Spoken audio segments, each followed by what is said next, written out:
Good day, grade 7. For today, we're going to have a new topic, and this is about the elements of news. At the end of our discussion, you learners are expected to identify the various elements of news, differentiate these various elements of news, and lastly, apply the knowledge of news elements in writing news in the succeeding lessons. First thing, let us define the elements of news. The existence of the universe until now appears to be unfathomable to all of us human beings. We cannot deny this one. Everything that is happening around us is something that we can say immeasurable. Everything is just uncertain. The world is indeed filled with mysteries, and life is indeed a puzzle with realities colliding and events bumping each other. Faced by this unimaginable phenomena each day, journalists have insurmountable challenges to deal with. As journalists, napakalaking challenge sa atin ang bigyan ng justice ang mga nagaganap sa bawat araw. We are architects of stories. Kaya naman dapat meron tayong mga skills na magagamit para sa paghahatid ng mga totoo na mga balita. Mga balitang nangyayari talaga sa totoong buhay, existing, and of course happening in the present. So the readers, they deserve no less than a well-wrapped up significant information to be presented in a manner that will satisfy their interest and curiosity. All because the journalists know how to judge the value of news events. And these news values are known as elements. Itong mga tinatawag nating news values, ito yung mga elements ng news. And dapat, we journalists, we should have those skills na magagamit para yung mga balitang ating maihatid sa mga tao ay magkaroon sila ng satisfaction towards all those news. And mahatid sa kanila yung mga balita kung saan meron silang makukuha at matututunan for them to be aware of everything that is happening around the world. These are the elements of news. We have lots, and let us talk about it one by one. First one that we have here is impact. When we say impact, if a certain event covered in a news story has affected readers and people in the longest period, it is newsier. When a certain event or a certain thing affects a lot of people for a long period of time, it becomes newsier. Tama po? Kapag ang isang bagay, di ba, ay great ang impact sa isang tao or sa isang grupo ng tao, mas kabali-balita ito. If it has something to do with giving great impact for the people in a long period of time, that is what we call impact. The second one that we have is discovery. Any event that satisfies our curiosity for new things is definitely of news value. We people, we cannot deny that we are ever curious of everything that is happening around us. At lahat na makakapag-drive ng ating curiosity, ito ay pwedeng maging balita. If it has something to do with that, being curious of the things around us and believing that it has a news value, that has something to do with discovery. Again po, discovery kapag nakakapag-satisfy ng ating curiosity para sa mga bagong bagay. Impact naman kapag nakakaapekto sa readers, sa mga tao in a long period of time. Other than that, we also have timeliness and proximity. When we say timeliness, from the word itself, timely, the pressure the event covered in a news story is, the better it is. Kapag fresh ang event na kino-cover natin sa isang news story, the better it is po. Because any person loves to eat bread while still hot and straight freshly from the oven. So is the reader will love to read news article with events that are newer and fresher. When it comes to news, of course, what we want is fresh. What we want is something new. And kapag fresh and new ang balita, mas inaabangan ng tao. It has something to do with timeliness.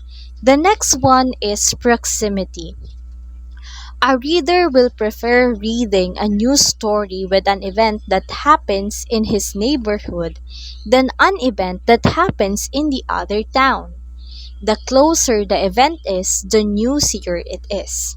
When we say proximity, it deals with nearness. Siyempre, mas inaabangan natin yung mga event, yung mga balita na nangyayari na malapit sa atin kaysa sa mga balitang nagmumula pa sa malayong lugar. So the near the news or the event is, the newsier it is for us. Kapag lapit ng event, paggandang i-cover sa isang balita. That has something to do with proximity. Again po, timeliness has something to do with fresh events, new events that can be covered as in news. And when we say proximity naman po, it has something to do with nearness. The next one we have is when we say prominence. If Mrs. Maria, an ordinary woman, gave birth, it will never land into a news story, definitely. But if the woman who gave birth happened to be Marian Rivera, printed and broadcast media will certainly feast on it. Readers are more interested on events or happenings involving famous people like celebrities, actors or actresses, and high-profile politicians. The more popular a person is, the newsier he is. This is very true. Siyempre, magiging mas kabali-balita yung mga nagaganap sa buhay ng isang taong kilala. For example, those famous actors and actresses. Kasama lagi yan sa mga showbiz balita. All because they are prominent. People think that they are relevant people. Kaya nagmumula din sa kanila yung mga relevant news. Being popular, and with that nagiging newsier sila, that has something to do with prominence. Now, let's move to the next one. We also have human interest. When we say human interest, any event that contains universal, emotional appeal, and significant human experiences where readers can relate, empathize, or sympathize is a news. For example, the story of Nora Honor and how she rose from poverty using her talent is an example of a subject in news with human interest or emotional appeal. From the word itself, syempre, kapag ang isang event ay nakukuha ang emosyon ng tao, kung saan ang tao ay nakaka-relate, kung saan ang tao ay nagiging interesado sa kanilang mga naririnig or nababalitaan, it has something to do with the human interest. Another one, of course, is suspense. We believe that readers are ever curious. They love to anticipate situations. They want to form conclusion on what will happen next in the story. Curiosity in situation by situation is a controlling element in this news story. We love suspense because we are curious of everything that is happening around us. We always anticipate what will happen next. Kapag ganun ang tingin natin sa isang event, it has something to do with suspense. Nakukuha ang ating thrill. Other than that, we also have unusual or odd. This is anything that is surreal, meaning to say it is beyond reality and dreamlike, or let's say bizarre as a news. For example, a tree that bears fruit is not a news because it always happened. Totoo na ang puno ay nagbubunga. But let's say a tree happens to be a mango tree and that it bears apple. Definitely, this is a news. Any event covered in a news story that cannot be imagined to happen or something that triggers our need to know on something unusual is newsier. This is very much true. Siyempre, ang inaabangan ng mga tao ay something unusual. Something na hindi parating nangyayari. For example, yung mga news about, let's say, mga twins na iisa ang katawan, nababalita ito. Kasi it is very rare. Another example, let's say, mga news about sa mga pets na nagpapakita ng unusual na kilos na para silang tao. It can be a news. Let's say, if a certain event or a certain thing doesn't happen every day, it can be a news. And that falls under unusual or odd. Other than that, we also have conflict. We readers, we people, we love drama. We would always love to read stories about struggles and, of course, oppositions.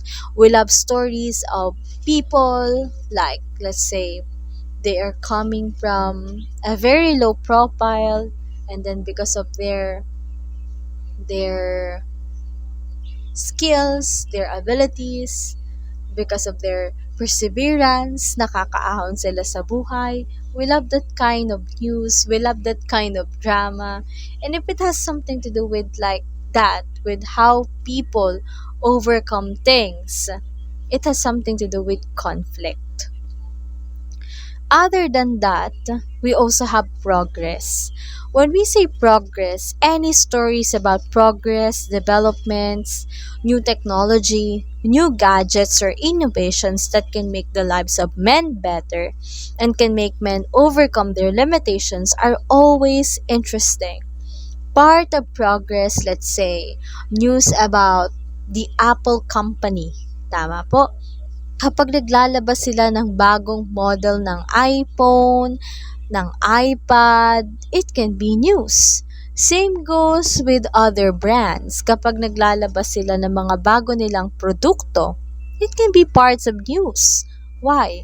Because it shows progress. It shows development. Nagpapakita ito ng pagle-level up. Another example, or another element rather, of course, is age. Let's say, if a 50-year-old man marries a 20-year-old lady, that is a news. However, it is newsier if the situation is otherwise. Let's say, a 50-year-old woman marrying a 20-year-old man. It can be news, a great news, because it is something new to those people. Another example, a man becoming a multi-millionaire at the age of 18 is a news compared to a man becoming millionaire at the age of 70. With these examples, age is indeed an element of news. You know what? Other examples, let's say, I'm not sure kung aware kayo, pero meron mga nababalita na nakakapagtapos ng pag-aaral sa matandang edad. Very common kasi ang bata na mag-aral. That's why kabali-balita kapag ang isang matanda nakakapagtapos ng pag-aaral. Tama po. Another example or another element that we have is humor, of course. If we have conflict, we also have humor. Readers want a good laugh, which can purge, heal, or cure their sadness. Hence, any news article that reflects humor is newsworthy. Kapag ang isang event, isang bagay ay nakakakuha or nakakapagpasaya sa isang tao, it can be news. Like those featured stories by Mark Logan. I don't know if you are familiar with Mark Logan, pero yung mga binabalita niya, yung may mga humorous, yung medyo mga nakakatawa. That has something to do with humor from the word itself. Aside from all those things that have mentioned, or aside from all those elements that have been mentioned, we also have some additional elements of news. First, we have significance. There are as many valuable events, situations, places, people, and circumstances as there are in real life. They stand significant, interesting, and larger than themselves that are, in a way, create magnitude of effects and impact to the lives of the readers of people. A journalist covers this in a news to inform the readers, warn them, advise them, and even prepare them. Newspapers owe to the readers this obligation of serving the public. From the word itself, significance. Definitely, this has something to do with the events or news that are uh, showing importance to the people. Event wherein people can learn something, event wherein people can be aware of. That has something to do with significance.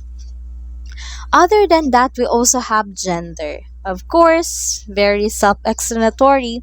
In a country and society in these changing times where women still struggle to be fully recognized, where the third sex and lesbians battle to be fully accepted, and where men continuously wrestle to sustain their supremacy all over sexes, each of their achievements matters a lot. Hence, they are all newsworthy. For example, a woman's success can be a news. An unusual feat by the LGBT or the group of lesbian, gay, bisexual, and transgender, it can be a news. Let's say news about those successful men, it is also a news. So that has something to do with gender. Other than that, we also have change. Of course, change is the only constant thing in this world. Changes are blueprints of the future. Their significance is measured on how intensely they can create impact to society and its people. These changes can be intentional, as a change happening where there is an overturn of leadership in the administration due to elections. That can be a topic. Let's say calamities happening all over the world. That has something to do with the change as well. Just like my example a while ago. 'Di ba kapag nagpapalit ng mayor, nagpapalit ng president, ng mga senators, nagiging news 'yan.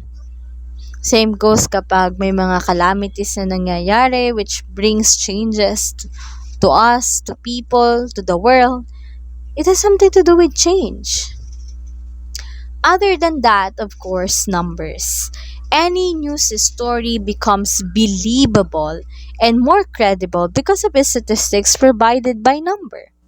A journalist establishes his accuracy when he provides figures and numbers to support his story. Of course, news is not news without facts, and numbers play a big role on this. Kapag may statistics, kapag involved ang numbers, mas believable, mas credible, mas madali sa ating paniwalaan. So these are the different elements of news. I hope you learned something today. Thank you for listening.